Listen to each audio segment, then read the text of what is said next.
Hello welcome back.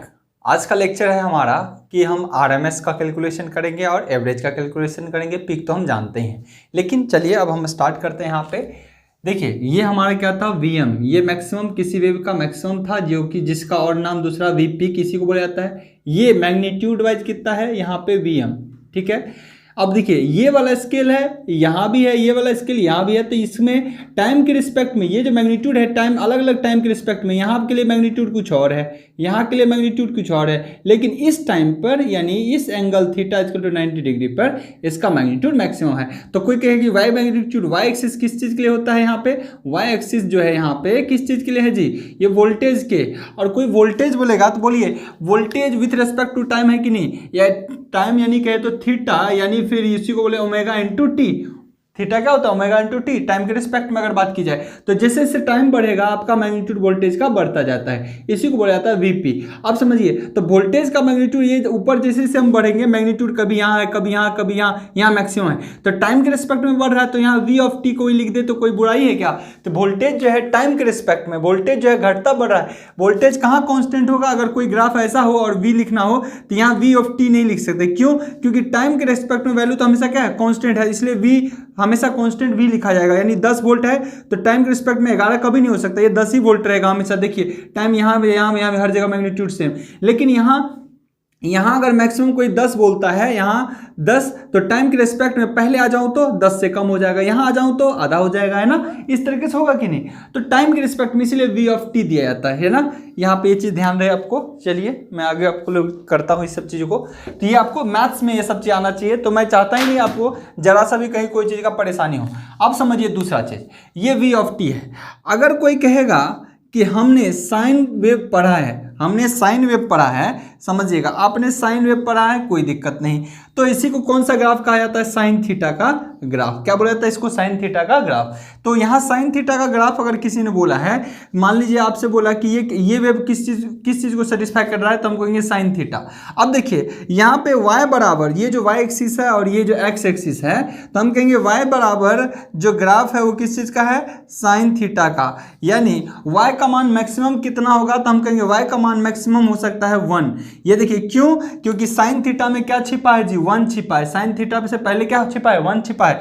तो यहाँ पे मैक्सिमम y का मान कितना हो सकता है, 1। लेकिन कहिए कब, जब साइन थीटा का मान, जो इसका थीटा का मान कितना हो जाएगा, 90 डिग्री। जब थीटा का मान 90 डिग्री होगा तो y का मैक्सिमम मान कितना हो सकता है, 1। इससे ज्यादा कभी y 1 से ज्यादा हो सकता है क्या, नहीं। साइन थीटा कहता है हम हमेशा लाई करते हैं 0 और 1 के बीच। क्या करते हैं, 0 और 1 के बीच। अगर साइन 0 डिग्री होगा तो साइन 0 का मान, साइन 0 डिग्री का मान कोई बोलेगा तो आपको हो गया साइन 0 का मान 0, और साइन मैक्सिमम 90 डिग्री का मान आपको हो गया 1। तो 0 और 1 के बीच लाई करता है, ठीक है। तो मैक्सिमम साइन थीटा के लिए 90 डिग्री पे मैक्सिमम y का मान कितना हो सकता है, 1। कब, व्हाइन कंडीशन क्या होगा। देखिए मैथ करा रहा हूं मैं, इसलिए इतना करा जा रहा हूं। मैं मुझे चाहिए तो मैं फट से इसका आरएमएस एवरेज निकाल दूं, लेकिन मैं आपको लिंक करना चाह रहा हूं कि मैथ्स अगर आपको आता है तो इलेक्ट्रिकल के अंदर वेव को आप बहुत अच्छे से जान सकते हो, ठीक है ना। अब यहां से देखिए क्या हो रहा है कि मतलब y 1 होगा, y का मान मैक्सिमम कितना हो सकता है साइन के वेव के लिए। अगर ये साइन का ही वेव है तो 1 हो सकता है, लेकिन कब, जब साइन थीटा का मान कितना हो जाए, 1। अगर थीटा का मान 1 होगा, साइन थीटा का मान 1 होगा, इसका मतलब थीटा का मान कितना होगा, 90 डिग्री। अगर थीटा का मान 90 डिग्री हो जाए तो साइन इस वेव का मान मैक्सिमम 1 हो सकता है, y का मान मैक्सिमम कितना हो सकता है, 1। जब क्योंकि y जो छिपा है, इसका कोई इक्वेशन बोलेगा y ऑफ t का बताइए, तो हम कहेंगे 1 इंटू साइन थीटा। इस y2 को लिखा जा सकता है, y2 को क्या लिखा जा सकता है, इस मैग्नीट्यूड को 1 इंटू साइन थीटा, जहां पे ये थीटा पे निर्भर करेगा y का मान कितना ज्यादा होगा। अगर थीटा का मान 0 डिग्री होगा तो y का मान, y ऑफ t का मान 0 हो जाएगा, है ना। तो देखिए टाइम के रिस्पेक्ट में y का मान कुछ और है, इस टाइम y का मान कुछ और है, इस टाइम y का मान देखिए कुछ और है। x एक्सिस पे देखते हैं और y एक्सिस पे कुछ और है, लेकिन इससे ज्यादा कभी नहीं हो सकता, है ना। तो मैक्सिमम कब हो सकता है, y का मान 1 हो सकता है, यानी मैक्स हो सकता है, आप कह सकते हो, जब थीटा का मान कितना होगा, 90 डिग्री। ये मैथ्स कहता है, ये इलेक्ट्रिकल इंजीनियरिंग के अंदर में घुसा ही नहीं हो अभी, है ना।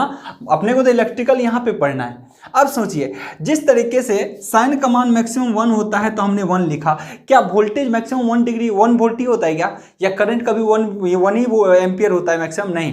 करंट तो ज़्यादा हो सकता है, वोल्टेज 220 होते हैं, 440 होते हैं, 400 के भी होते हैं, 765 के भी होता है किलो वोल्ट। तो वोल्टेज की रेटिंग तो इंडिया में अभी मैक्सिमम वोल्टेज की रेटिंग कितनी है इंडिया में, 735 के भी, है ना। आगे हम पावर सिस्टम में पढ़ेंगे रहेंगे 765 किलो वोल्ट। इसका मतलब क्या हो गया जी, 765,000 वोल्ट इंडिया में मैक्सिमम वोल्टेज की रेटिंग है टिल डेट, आज के दिन तक, ठीक है ना, ऑपरेट होता है।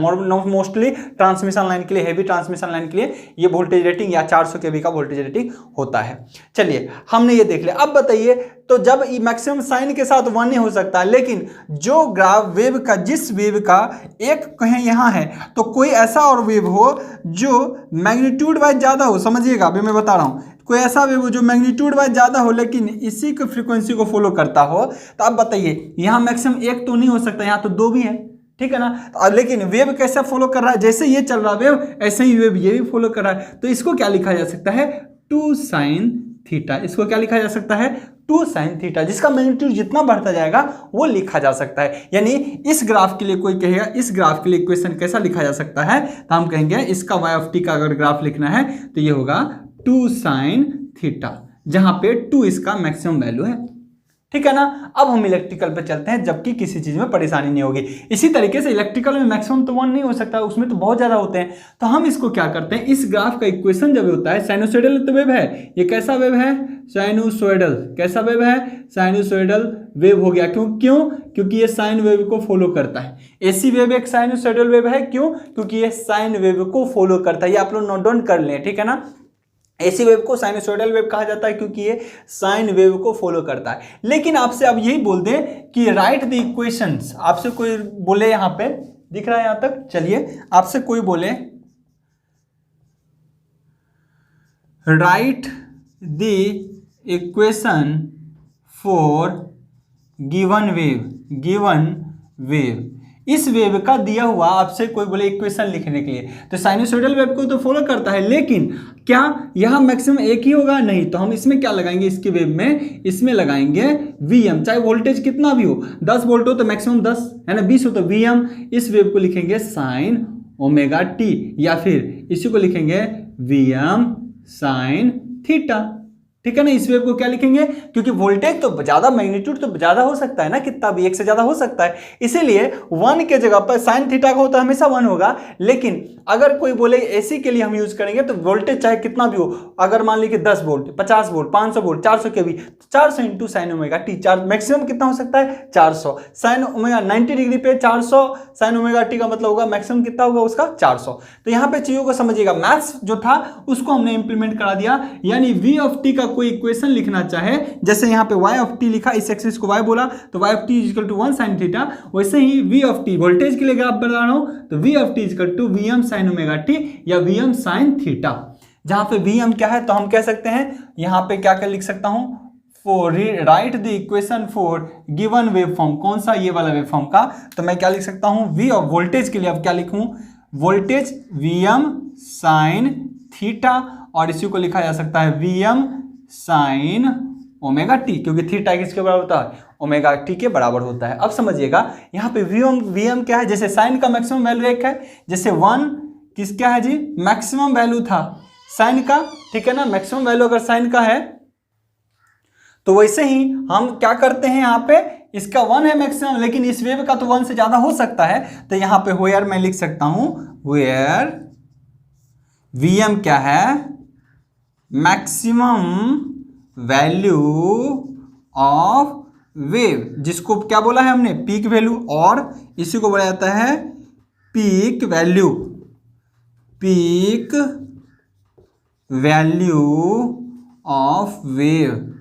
ध्यान रखिएगा, मैं चाहूं तो इस वेव को यहीं से कैलकुलेशन आप शुरू कर सकते हैं। क्यों, क्योंकि आज हमको निकालना है एवरेज वैल्यू, आरएमएस वैल्यू, ये कैलकुलेट करना है। पीक तो आप जान ही रहे हैं, है ना, इतना दिन से पिक करा रहा हूं, ये कैलकुलेट करना है। तो मुझे ये सब करने का कोई जरूरत नहीं था, लेकिन मैं रिलेट करने का कोशिश करता हूं कि चीजों को आप बहुत अच्छे समझें, कैसे एक मैथ्स हमारे एसी पे इंप्लीमेंट होते हैं। मैथ्स का बहुत बड़ा रोल होता है हमारे इंजीनियरिंग लाइन में। तो चलिए ये हो गया, और ये तो साइन थीटा, तो चूंकि साइन का वेव फॉलो कर रहा है इसलिए साइन थीटा कर दिया, इसीलिए वी ऑफ टी की बोला जाता है। एसी में वी ऑफ टी ऐसे इसलिए लिखा जाता है क्योंकि टाइम के रिस्पेक्ट में इसका मैग्नीट्यूड चेंज कर रहा होता है। तो मोस्टली हम वी ऑफ टी भी यूज करते हैं। कोई वी ऑफ टी नहीं लिख रहा है तो कोई मतलब नहीं, वो मतलब इतना वो अंडरस्टूड है कि टाइम के रिस्पेक्ट में एसी चेंज करता ही है, तो बहुत कोई टी भी नहीं लिखता, वी ऑफ टी नहीं यूज करता है। तो सबसे पहले इस वेव का हमने इक्वेशन कैलकुलेशन लिख डाला। और इस वेव में क्या क्या पोजीशन कहाँ पे है, ये है 0 डिग्री, ये 90 डिग्री, ये 180 डिग्री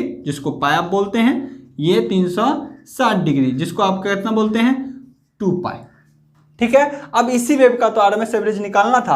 ये मैथ्स हमने आपको स्टार्टिंग में सिखाया, अगर आप लोग जानते हैं तो इसको स्किप कर सकते हैं। किसी को लगता है कि ये सब चीज़ मैथ्स में नहीं जानते हैं तो इसको पहले लिख लेगा, फिर इसको लिखेगा, तब यहाँ से चलेगा। जबकि हमको चलना था, यहाँ से आगे बढ़ना था, ठीक है ना, यहाँ से आगे बढ़ना था। लेकिन इससे पहले हमने एक आप कह सकते हो रणनीति अब तक तैयार किस तरीके से किया, आपने देखा, जिसका आप कुछ भी कर सकते थे, लेकिन हम चाहते हैं कि चीज़ों को रिलेट करें तो बहुत बेहतर रहेगा आपके लिए। चलिए मैं इसको रफ कर देता हूं, आपने जैसे चलना है लाइन वाइज चलना है।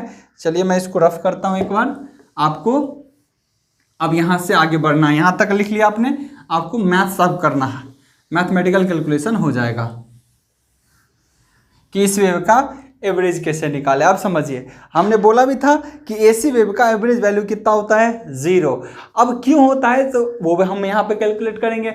अब समझिए, एसी वेव में हमने पहले चाहा कि जिस तरीके से डीसी का औसत मान होता है हमेशा कांस्टेंट होता है, तो एसी का भी औसत ही निकाल लेते हैं, एवरेज निकाल लेते हैं। लेकिन उस दौरान क्या होता है इस चीज़ की हम चर्चा करेंगे। देखिएगा, समझिएगा, ये हमारा वेव था, इसका हम औसत निकालने जा रहे हैं। अब समझिए, अब मैथ्स में एक और फॉर्मूला आपको परेशान करेगा, तो मैं आपको पहले मैथ्स बता देता हूं।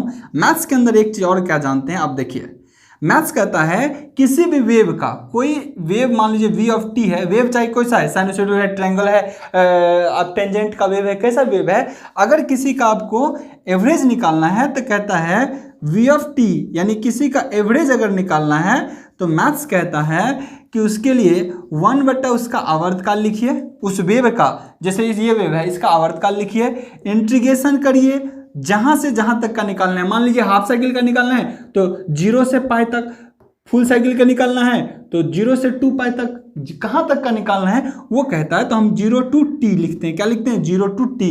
कितने टाइम तक आप निकालना चाहते हैं, इतना टाइम तक, इतना टाइम तक, इतना टाइम तक, ठीक है। इनटू किस वेव का निकालना चाहते हैं, साइन वेव का या इस वेव का, तो जिस भी वेव का निकालना चाहते हैं उस वेव का इक्वेशन वहां पे लिखना पड़ेगा। जैसे v ऑफ t लिखा, अब इस v ऑफ t के जगह पे क्या आ जाएगा, vm sin ओमेगा t, है ना। ये मैथ्स कहता है इनटू dt, बोलता है इतना करना है। अगर आपको मैथ्स के अंदर आता है तो आप किसी का एवरेज निकाल लोगे, यानी कहीं ये मैथ्स का फॉर्मूला है एवरेज वैल्यू का, ये किसका फॉर्मूला है, एवरेज वैल्यू, ये है फॉर एवरेज कैलकुलेशन। ये आप मैथ्स के अंदर पढ़ते हो, मैथ्स के अंदर ये पढ़ते हो, ठीक है ना, इस चीज का ध्यान रहे। एवरेज कैलकुलेशन का फॉर्मूला होता है किसी का एवरेज निकाल लो, v ऑफ t 1 बटा उसका आवर्तकाल टाइम पीरियड इंटू इंटीग्रेशन, कितने टाइम तक निकालना है, 90 डिग्री तक निकालना है, निकाल सकते हैं, इसका भी औसत निकल जाएगा। पाई तक का निकालना है, उसका भी औसत निकालना है, इस फॉर्मूला पे निकल जाएगा। और इन जनरल और भी किसी को मैथ देखना है कैसे निकालते हैं, कोई बोलता है y ऑफ t, कोई y का एक्सिस, ये y एक्सिस इसको मान लेता है, बोला इसी का एवरेज बताइए, इसी का एवरेज बताइए, तो वहाँ फॉर्मूला y ऑफ t का एवरेज क्या हो जाएगा, देखिए। और ये लिखना नहीं है, मैं समझा रहा हूँ कि y के टर्म में बोलता है तो y बटा जो भी वेव होगा, अगर ऐसा वेव होगा या चाहे जैसा भी वेव होगा, ये ऐसा वेव हो जाता, तो इसका भी हमने क्या करते हैं, उसका टाइम पीरियड आवर्तकाल लिखते हैं, इंटीग्रेशन 0 to टाइम, कितने टाइम तक निकालना है, यहाँ यहाँ यहाँ कहाँ तक निकालना है वो, इंटू उस y ऑफ t का इक्वेशन लिखना होता है, इंटू dt कर देना होता है। तो किसी भी टर्म में मैथ्स का फॉर्मूला है, ये सारा क्या है, मैथ्स का फॉर्मूला। ये कहता है एवरेज कैसे निकाला जाता है। आई होप आपने मैथ्स के अंदर इंटीग्रेशन देखा होगा कि एरिया किसी का कैसे निकाला जाता है, इस यानी औसत वैल्यू कहीं के वो निकाल के देता है, तो ये इस तरीके से हम निकालते हैं औसत वैल्यू। अब हमको मैथ्स के अंदर बोला गया, समझिएगा, मैथ्स के अंदर बोला गया कि ऐसा एरिया निकालते हैं। अब हम भी सोचे हैं कि ये तो लगातार टाइम के रिस्पेक्ट में वैल्यू चेंज कर रहा था, हम शुरू क्लास से बोल रहे हैं, किसी बंदा को यहाँ भेजा, किसी को यहाँ भेजा, किसी को यहाँ भेजा, सबने अलग अलग वोल्टेज बताए, तो किसके वोल्टेज को मापे, तो यही किसके वोल्टेज को कंसीडर करें, ये हमारे लिए बहुत बड़ा प्रॉब्लम हो गया था।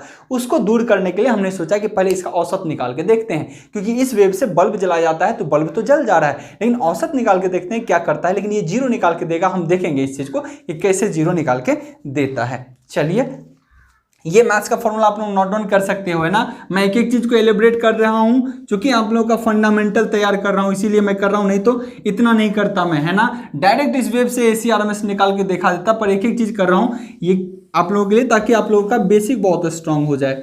ठीक है ना। ये तो हमने मैथ से निकालना था। अब हमने निकालना क्या है, इस वेव का एसी, यानी क्योंकि ये वेव फॉर्म है, ये उसका मैथमेटिकल एक्सप्रेशन, ये वेव फॉर्म है, इसका ये मैथमेटिकल एक्सप्रेशन है, ठीक है ना। ये क्या है, ये इसका वेव फॉर्म है, वेव फॉर्म है किसका, एसी का। ये क्या हो गया एसी का, ये लिख लिया होगा आपने। ये क्या है, आप कहोगे कि ये इसका mathematical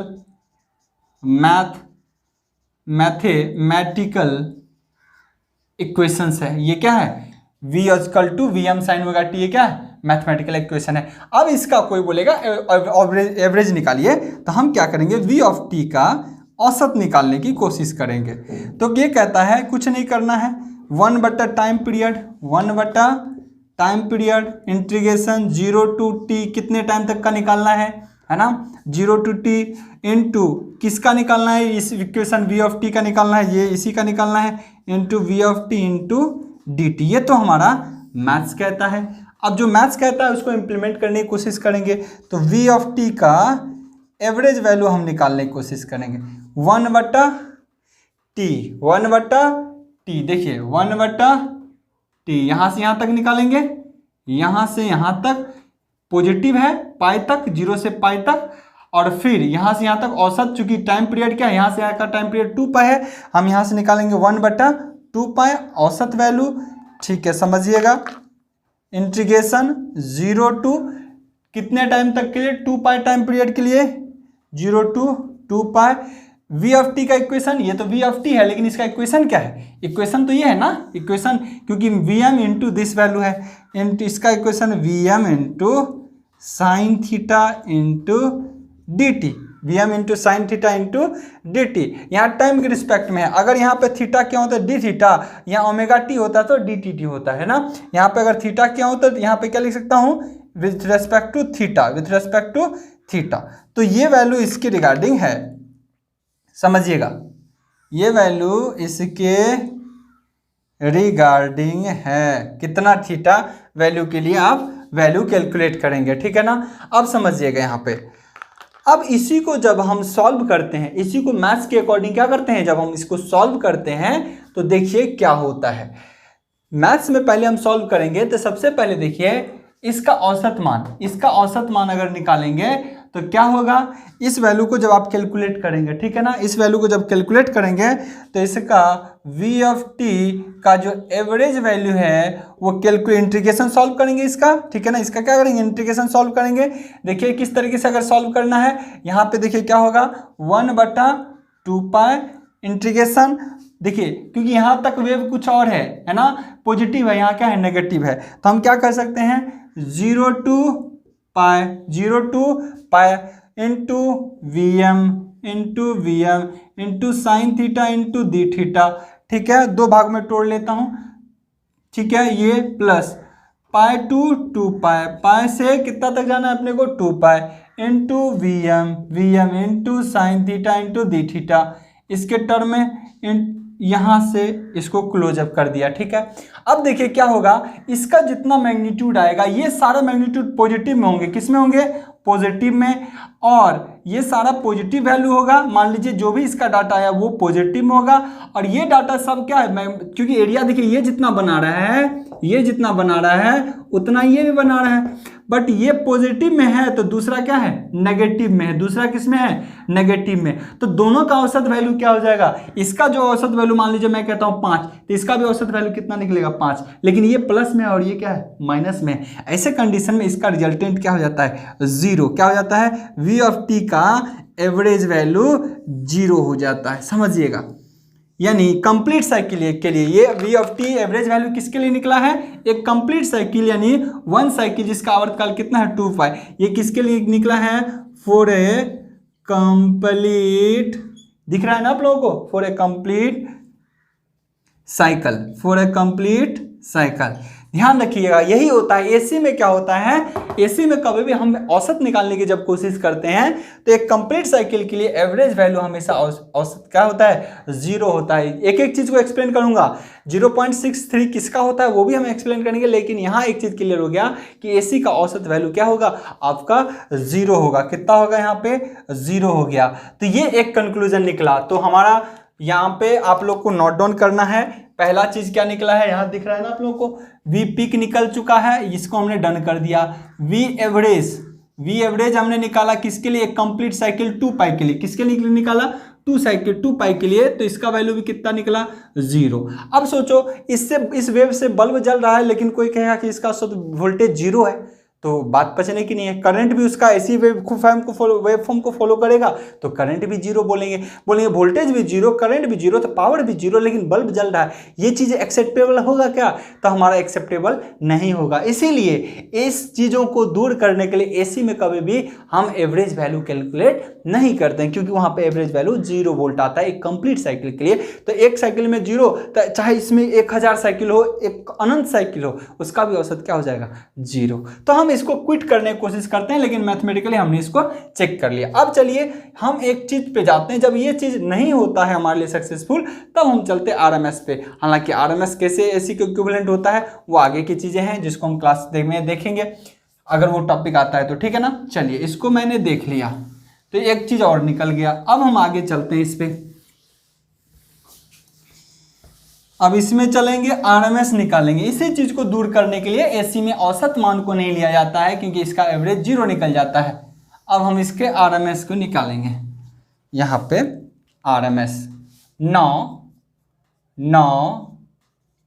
we have to calculate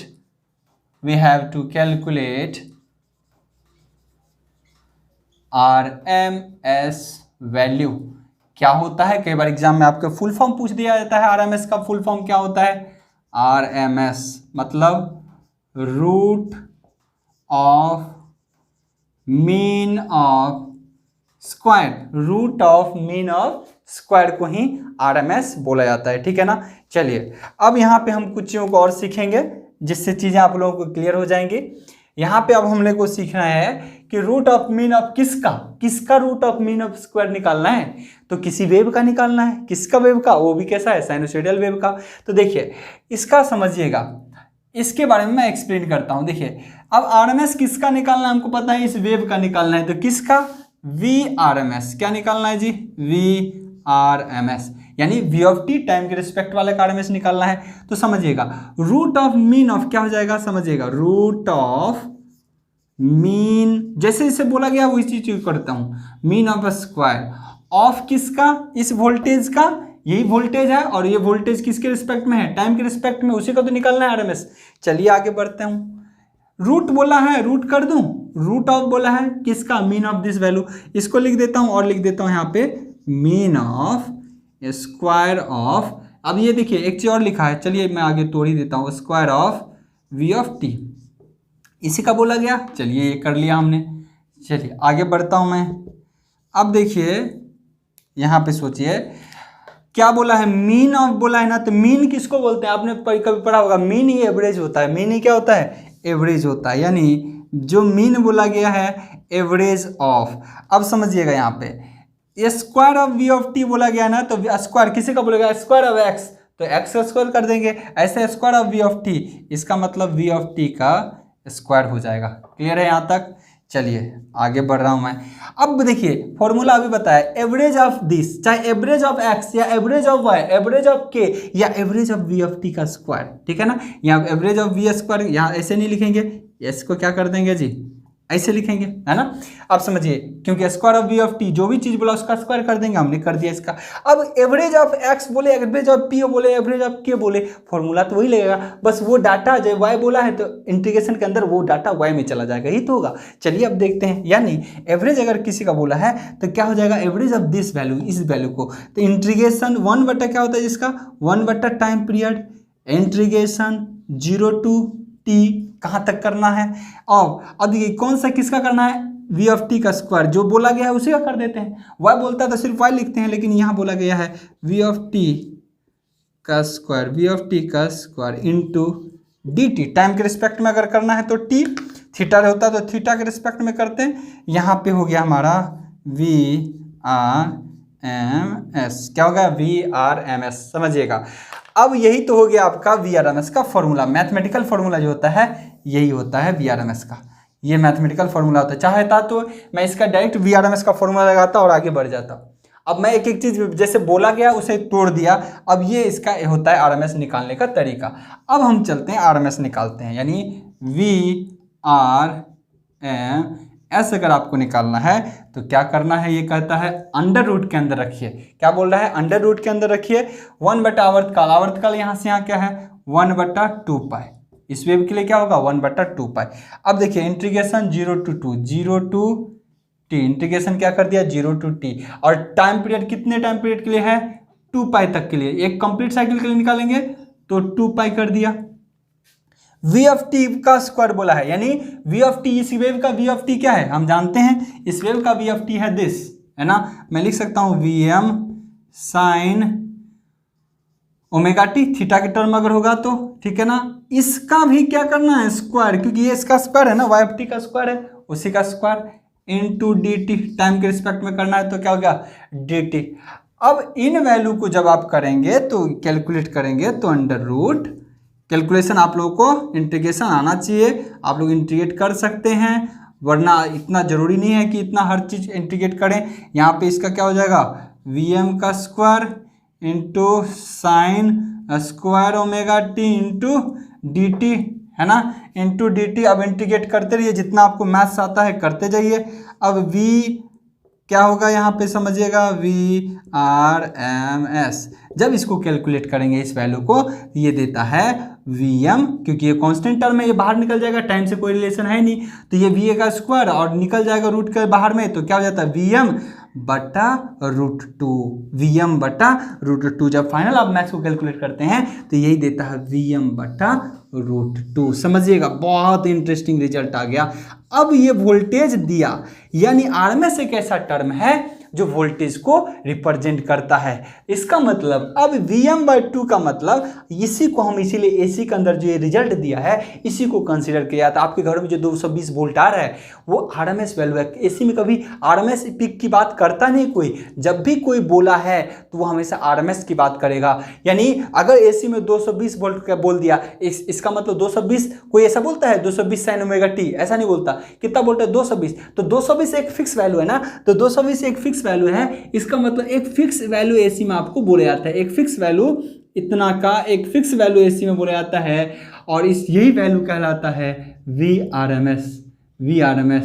यही वैल्यू क्या कहलाता है VRMS, जो कि वैल्यू कितना होता है हमेशा मैक्सिमम का √2वां भाग। कितना होता है मैक्सिमम का √2वां भाग, यही कांस्टेंट चलेगा। लेकिन अगर कोई कहेगा कि उस एसी वेव का आपके घर में जो 220 आ रहा है उसका मैक्सिमम वैल्यू कितना होगा, उस वेव में मैक्सिमम कितना आ रहा होगा हर साइकिल में, 2 बार, एक बार यहाँ एक बार यहाँ, तो Vm कहेंगे VRMS को √2 से गुना कर दीजिए तो उतना मैक्सिमम आता होगा। समझिएगा, इसी को और वैल्यू अगर लिखना है तो ये लिखिए 0.707 इंटू Vm, यानी 1/√2। ये भी डाटा याद रखना है, कई बार एग्जाम में 1/√2 को वैल्यू को चेंज करके ऐसा लिख देता है, तो आपको याद पता होना चाहिए 1/√2 होगा 0.707 इंटू Vm। ये डाटा होगा किसका VRMS का। इसका मतलब अगर यहाँ 1 है तो 0.7 ही रह जाता है RMS।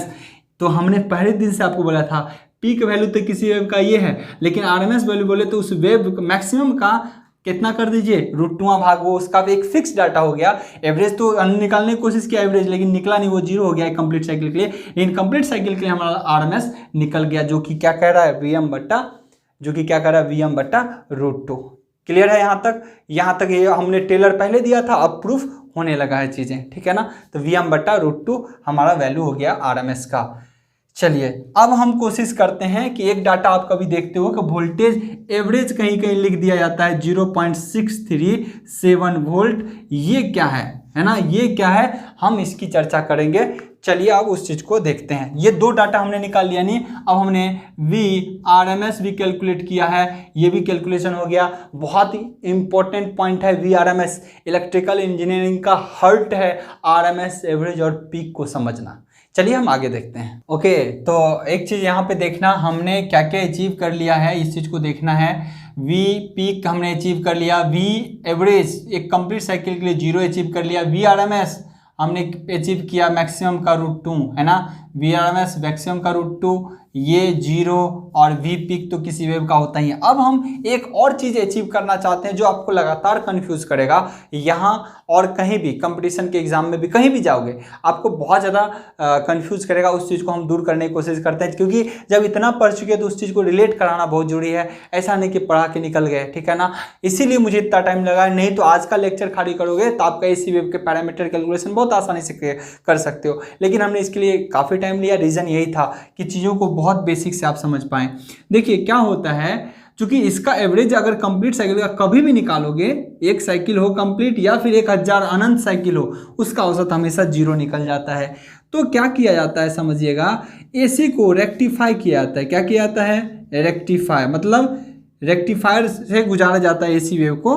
तो देखना इस कंप्लीट वेव को कभी रेक्टिफायर से गुजारा जाए, कंप्लीट वेव को कभी रेक्टिफायर से गुजारा जाए तो हमेशा क्या होता है, पॉजिटिव गुजर जाता है, नेगेटिव को पॉजिटिव में कन्वर्ट करता है, उसी को तो रेक्टिफायर बोलते हैं ना। इसके साइकिल को लेता हूं। अब देखिए क्या होता है, पॉजिटिव रेक्टिफायर से क्या होता है, पॉजिटिव तो पॉजिटिव गुजरता है लेकिन नेगेटिव भी पॉजिटिव वेव पकड़ लेता है। सिमिलरली आगे चलता जाएगा, इस तरीके से वेव होता है। तो ये जो रेक्टिफाई हो गया, अब सब तो क्या हो गया, पॉजिटिव हो गया ना। जब रेक्टिफाई चीजें हो गई तो सारा वेव क्या हो गया, पॉजिटिव। अब इसका क्या औसत नहीं निकलेगा, इसका औसत निकलेगा, क्योंकि सब पॉजिटिव में है। पॉजिटिव में चाहे कम है, कभी ज़्यादा है, ज़्यादा है, ज़्यादा है, फिर कम है, तो औसत तो कुछ ना कुछ पॉजिटिव में होगा। मान लो किसी को 10, 20, 5, 10, 50 रुपये दिए हो तो औसत तो कुछ निकलेगा, लेकिन 10 दिए और 10 ही ले लिए तो औसत 0 हो जाता है। तो इसलिए इस वेव का AC जब एवरेज निकालते हैं तो कंप्लीट साइकिल के लिए तब तो 0 निकलता है। लेकिन इसको अगर रेक्टिफाई कर दिया जाए तो ये क्या होता है, इस तरीके से बन जाता है। और इसका अगर आप क्या करते हो, इस वैल्यू का अगर आप निकालते हो एवरेज वैल्यू तो निकलेगा,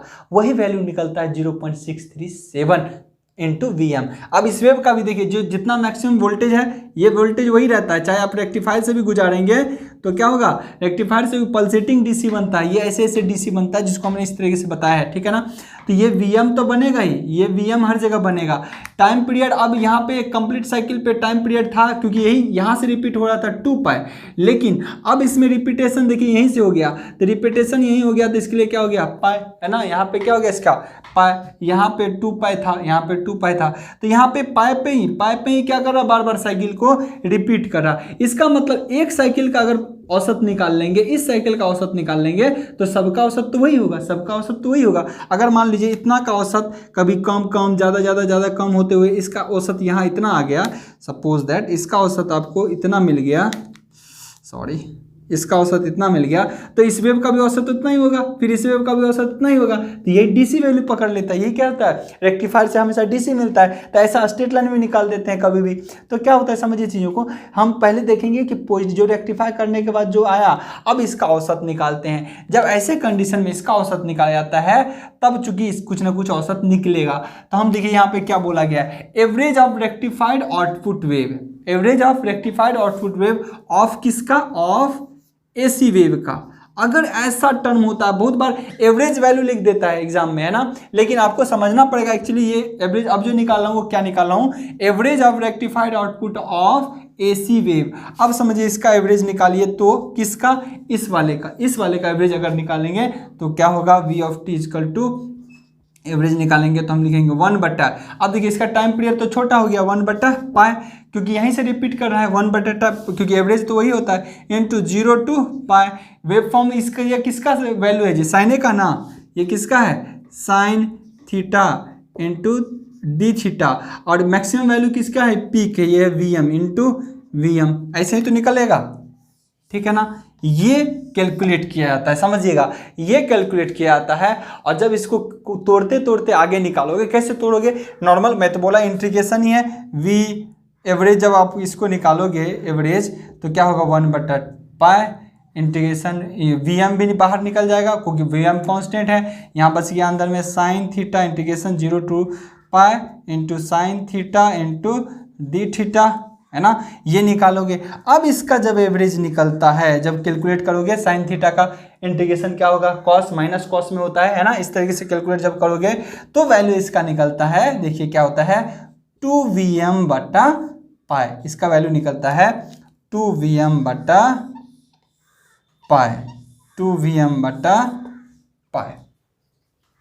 2VM/π। अब इसको जब आप कैलकुलेट करेंगे पॉइंट में तो यही होता है क्या, मतलब 2/पाई को कैलकुलेट करना चाहेंगे क्योंकि कांस्टेंट वैल्यू है इनटू वीएम। अगर इसको कैलकुलेट करेंगे तो यही मान देता है 0.637 इंटू वीएम। अब समझिएगा ये क्या दिया, 0.637 इंटू वीएम। तो एवरेज वैल्यू एक और नाम से है, एक और नाम से एवरेज वैल्यू है। एक तो 0 निकला है 2 पाई साइकिल के लिए, लेकिन दूसरा एक और एवरेज वैल्यू निकला है जिसका मान कितना है 0.637। तो कई बार कंफ्यूज करता है आपको चीजें, ये देखिएगा। तो अब आप क्लियर हो जाएंगे कि जो 0.637 जहां भी इंटू वीएम लगा रहेगा, हम ये समझेंगे कि एसी वेव को रेक्टिफाई किया गया तब औसत निकाला गया, या फिर अब समझिए एक कहीं ना औसत निकाले हैं, एक कहीं औसत निकाले हैं, सबका वही निकल जाएगा। तो एक का ऐसा औसत निकाले हैं, या फिर एसी का सिर्फ इतना निकाल दे कोई औसत, एसी का सब वेव का नहीं, एसी का पूछेगा खाली हाफ वेव का औसत निकालिए, तो आपको पता है हाफ वेव का वही होगा जो इसका हाफ वेव का होगा। ये कंप्लीट चाहे कितना भी हो जाए, और इसका औसत कोई पूछे तो बात यही है, इसका औसत पूछे या इसका इतना का पूछे तो हमको तो एक का ही निकालना था। तो एसी का हाफ वेव का औसत पूछे तो भी कितना होता है 0.637 इंटू वीएम। लेकिन फुल साइकिल का एसी का औसत पूछे तो हमेशा 0, क्योंकि जितना मान ये और इतना उतना माइनस में, तो प्लस प्लस माइनस प्लस 0 हो जाता है। हाफ साइकिल का मान निकलता है जो कि कितना होता है 0.637 इंटू वीएम। तो ये भी चीज़ ध्यान रखना है आपको। तो ये एक इंपॉर्टेंट कंक्लूजन निकल गया। अगर इस वेव का मैक्सिमम वीएम है तो यहाँ का वैल्यू जो होगा वो कहलाता है वी एवरेज। क्या कहलाता है? वी एवरेज, जिसका मान होता है 0.637 इंटू वीएम। यानी अगर यहाँ कोई बोलेगा वीएम इस वेव का 10 है तो इसका एवरेज बोले रेक्टिफाइड एसी का आउटपुट का जो बोलेगा कि वी एवरेज कितना होगा, या हाफ साइकिल एसी का एवरेज कितना होगा, तो हम बोलेंगे 6.63, या मतलब 6.25 वोल्ट के आसपास होगा उसका औसत मान। ये कब है? जब हाफ साइकिल की बात कर रहा हो या इसके रेक्टिफाइड आउटपुट की बात की जाए। यहाँ से यहाँ तक का ये निकला तो इस वेव का भी उतना ही निकलेगा, इसका भी। तो इस तरीके से एक डीसी वेव बन जाता है। क्या बन जाता है? ये स्ट्रेट लाइन में जब बनता है डीसी, इसीलिए रेक्टिफाइड होता ही है एसी को डीसी बनाने के लिए, एसी को डीसी बनाने के लिए। तो आई होप हमने तीसरा टर्म भी अचीव किया। वी एवरेज भी निकलता है एसी के केस में, जिसका मान होता है 0.637 इंटू वीएम। वीएम क्यों होता है कि मैक्सिमम का इतना 0.63 का मतलब हो गया इंटू वीएम का मतलब, अगर मैक्सिमम जैसे कि 0.5 इंटू वीएम होता कि मैक्सिमम अगर वीएम है तो उसका 0.5 हो गया, मैक्सिमम अगर 1 है तो उसका 0.5 हो गया वी1, अगर मैक्सिमम 10 है तो 10 का 0.5 कितना हो गया 5 हो जाएगा। ये मतलब होता है। तो वी एवरेज भी निकला, एसी में वी एवरेज भी निकला, लेकिन आपको समझना पड़ेगा ये जो वैल्यू निकला है वो कितना, एक पाई साइकिल के निकला है। किसके लिए? पाई, मतलब इतने ही दूर का निकला है। इसका औसत निकल जाएगा क्योंकि सब वैल्यू प्लस में। 2 पाई में जब भी निकालेंगे तो क्या निकलेगा? 0। क्या निकलेगा? 0। ये बहुत बच्चे कंफ्यूज करते हैं। कहीं सुनता है 0 एसी का औसत मान 0, एसी का एवरेज वैल्यू 0, और कहीं सुनता है 0.63। तो बच्चे बहुत कंफ्यूज होते हैं इसके रिगार्डिंग, ठीक है ना। तो आई होप आज से आप कंफ्यूज नहीं होंगे। अब देखिए हमने इस वेव के लिए क्या क्या चीज़ देखा, अभी मैं क्लियर कर देता हूँ। यहाँ तक आप नोट डाउन बढ़िया से कर लेंगे, चूँकि मैं इतना कराई दिया हूँ तो चाहता हूँ कुछ चीज़ें और समझ लें आप लोग।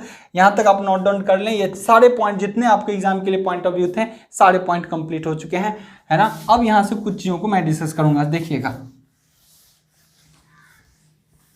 क्या क्या हमने निकाला, क्या क्या हमने निकाला। देखिएगा अगर हमारा ये एसी वेव है, मैक्सिमम निकल गया, डन।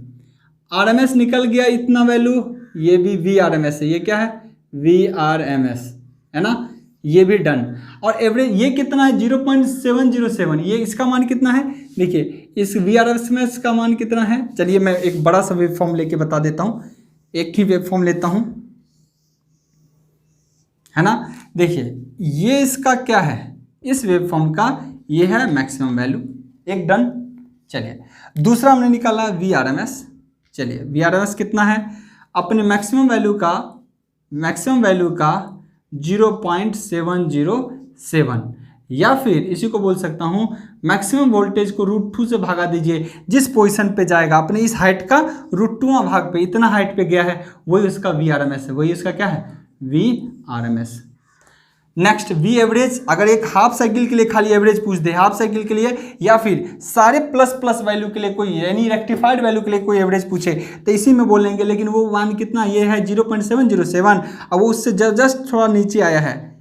ये देखिए ये क्या है? V average. लेकिन किसके लिए, पाई साइकिल के लिए या फिर रेक्टिफाइड आउटपुट के लिए। रेक्टिफाई कर दिए तो सब पाई पाई में बना गया, है ना। आप समझिए, तो इसके लिए इसका मान कितना होता है 0.637 इंटू वीएम। क्या होता है 0.637 इंटू वीएम, ठीक है, 0.637 इंटू वीएम। तो ये भी निकल गया। तो यही पैरामीटर हमने आपको इंट्रोड्यूस किया था सुबह, मतलब पहला ही क्लास को, और आज देखिए वो सारा चीज़ वहीं पे अचीव हो गया। यानी एवरेज इसी का, एसी वेव का अगर हाफ साइकिल का एवरेज पूछे तो कुछ और होता है, एक कंप्लीट साइकिल के एसी का आरएमएस कभी भी पूछे, देखिए कंप्लीट 2 पाई साइकिल के लिए आरएमएस कभी भी पूछे तो क्या होता है Vm/2 पाई, Vm/√2, सॉरी Vm/√2, पीक यही होता है। तो ये सारी चीज़ें थी जो आपको नीड थी। तो इस तरीके से हमने एसी में जितने भी पैरामीटर थे उनका कैलकुलेशन किया। अब आने वाले लेक्चर में हम इसके न्यूमेरिकल पोर्शन को देखेंगे। तो आज के लिए इतना ही, good luck, have a nice day.